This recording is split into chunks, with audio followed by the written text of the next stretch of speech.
ملکی حالات دیکھ کر لوگ اپنی پراپرٹیاں بیچ رہے ہیں، اپنی پراپرٹیاں سیل کر رہے ہیں۔ اس صورتحال کی اصل وجہ جو ہے وہ موجودہ وقت میں پاکستان کے معاشی حالات ہیں۔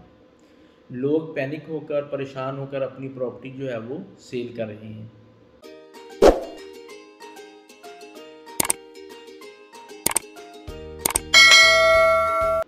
بسم اللہ الرحمن الرحیم۔ السلام علیکم۔ ایک نئے ٹاپک کے ساتھ الوہاب چینل کے پلیٹ فارم سے میں میاں مبشر آپ کی خدمت میں حاضر۔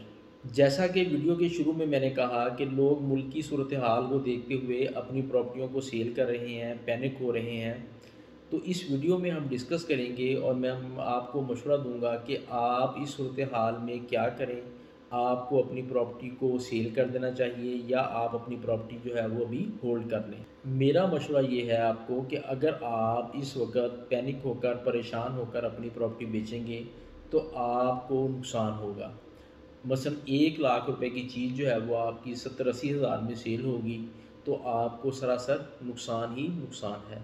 مثال کے طور پر کہ آپ اگر کنسٹرکشن کا کام کرتے ہیں، آپ نے سیل کے لیے ایک گھر تیار کیا ہے، اگر اس صورتحال کو دیکھتے ہوئے، اس ملکی صورتحال کو دیکھتے ہوئے آپ فوراً جلدی کریں گے اور اپنے گھر کو سیل کر دیں گے، پینک ہو جائیں گے، تو اگر آپ کا شرح منافع جو ہے ایک گھر میں 40-45 لاکھ روپے ہے تو وہ کم ہو کر آپ کو 20 سے 25 لاکھ روپے تک رہ جائے گا، اور اس کا سراسر نقصان کس کو اٹھانا پڑے گا؟ صرف اور صرف آپ کو۔ اور صرف کیا ہے کہ اس ملکی صورتحال کو دیکھ کر آپ پریشان ہونے کی وجہ سے اپنا نقصان کریں گے۔ اگر آپ میں ہولڈنگ پاور موجود ہے اور آپ اپنی پراپرٹی کو ہولڈ کر سکتے ہیں تو میرا مشورہ ہے کہ آپ اپنی پراپرٹی کو بھی ہولڈ کریں، صبر کا دامن ہاتھ سے نہ چھوڑیں۔ اگر آپ پینک ہو کر آپ اپنی پراپرٹی کو اس ٹائم پہ ان ملکی صورتحال، معاشی حالات کو دیکھتے ہوئے یا اپنی پریشانی کی وجہ سے اس کو سیل کر دیں گے تو اس چیز کا سراسر فائدہ جو اٹھائے گا وہ کون اٹھائے گا؟ وہ انویسٹر اٹھائے گا۔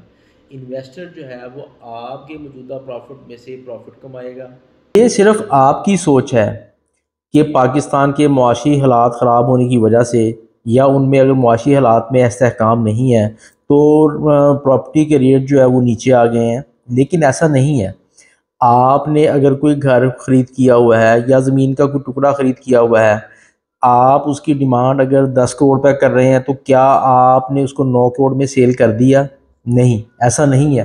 صرف مارکیٹ میں چند لوگ جو ہیں جو معاشی حالات سے پریشان ہو کر یا اپنی کسی مجبوری کی وجہ سے اگر کوئی چیز سیل کر دیتے ہیں تو اس کا مطلب یہ نہیں کہ پراپرٹی کا ریٹ نیچے آ گیا۔ جن لوگوں میں ہولڈنگ پاور موجود ہے، جنہوں نے اپنی چیزوں کو ہولڈ کیا ہوا ہے، جیسے ہی معاشی حالات میں استحکام آئے گا تو پراپرٹی کی ریٹ جو ہے اسی جگہ پر ہی دوبارہ سے سیل ہوں گے۔ اگر ایک آدمی 10 کروڑ کی ڈیمانڈ کر رہا ہے تو 10 کروڑ پہ ہی وہ اپنی پراپرٹی جو ہے وہ سیل کرے گا۔ ایسا نہیں ہوگا کہ اگر معاشی استحکام آتا ہے تو وہ پھر بھی اپنی پراپرٹی جو ہے وہ 9 کروڑ کی سیل کر دے۔ تو جو ریئل پراپرٹی ہے اس میں کوئی بھی ایسی صورتحال پیدا نہیں ہوئی کہ اس کی قیمت جو ہے وہ نیچے آ گئی ہو۔ اس کی قیمت جو ہے، ریئل پراپرٹی کی قیمت جو ہے وہ اپنی جگہ پہ قائم و دائم ہے۔ کیا ریئل اسٹیٹ کے حالات جو ہیں ایسے ہی تھے؟ کیا پراپرٹی کے ریٹ شروع سے نیچے ہی رہے ہیں؟ نہیں، ایسا نہیں ہے۔ اگر معاشی استحکام نہ ہونے کی وجہ سے ریئل اسٹیٹ پر فرق پڑا ہے تو معاشی استحکام بہتر بھی تو ہو سکتے ہیں۔ جیسا کہ آج کل وہ نیوز آ رہی ہیں کہ نواز شریف صاحب جو ہے وہ ملک میں واپس آ رہے ہیں، ہو سکتا ہے سیاسی استحکام جو ہے وہ بحال ہو جائے، الیکشنز کی طرف معاملات چلے جائیں، الیکشنز ہو جائیں، نئی گورنمنٹ بن جائے۔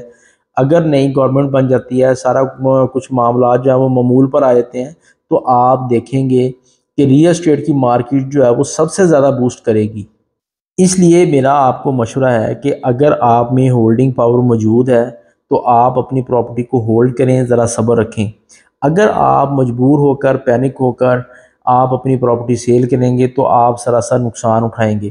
اور ویسے بھی ہماری پاکستانی قوم تو کیا کہنے ہیں کہ ہم لوگ مجبور لوگ کا تو اتنی جلدی سے فائدہ اٹھاتے ہیں۔ کسی آدمی کو یہ پتہ چل جائے کہ ہاں یہ مجبوری میں اپنی چیز سیل کر رہا ہے تو آپ اس کی 1,00,000 روپے کی چیز کا 60,000 روپے لگائیں گے۔ اس قوم کا مجبوری کے وقت لوگوں کا فائدہ اٹھانا تو اس پر ختم ہے۔ انشاءاللہ پاکستان میں معاشی استحکام جو ہے وہ ضرور قائم ہو جائے گا اور آپ ریئل اسٹیٹ میں پہلے جیسی پرجوش رونقیں جو ہیں وہ ضرور دیکھیں گے۔ آپ اپنے آپ کو پینک ہونے سے گریز کریں اور اپنی پراپرٹی کو ہولڈ کریں، انشاءاللہ حالات جو ہیں وہ جلد بہتر ہو جائیں گے۔ اللہ تعالیٰ پاکستان میں معاشی استحکام جو ہے وہ ہمیشہ قائم رکھے، اور جلد ہمارے اوپر جو معاشی معاملات جو اس طرح کے ہیں تو جلد یہ جو ہیں بلائے پاکستان پہ ہیں جو یہ ٹل جائیں، اور پاکستان کے حالات جو ہیں وہ بہتر ہو جائیں، اور ہم سب ریئل اسٹیٹ میں دوبارہ سے پرجوش رونقیں دیکھیں۔ دعاؤں میں یاد رکھیے گا، اور جاتے جاتے آپ میرے چینل کو سبسکرائب ضرور کریں اور بیل آئیکن کو بھی ضرور دبا دیں، تاکہ پراپرٹی سے متعلق مفید انفارمیشن جو ہیں بر وقت آپ تک پہنچ سکیں۔ دعاؤں میں یاد رکھیے گا۔ اللہ حافظ۔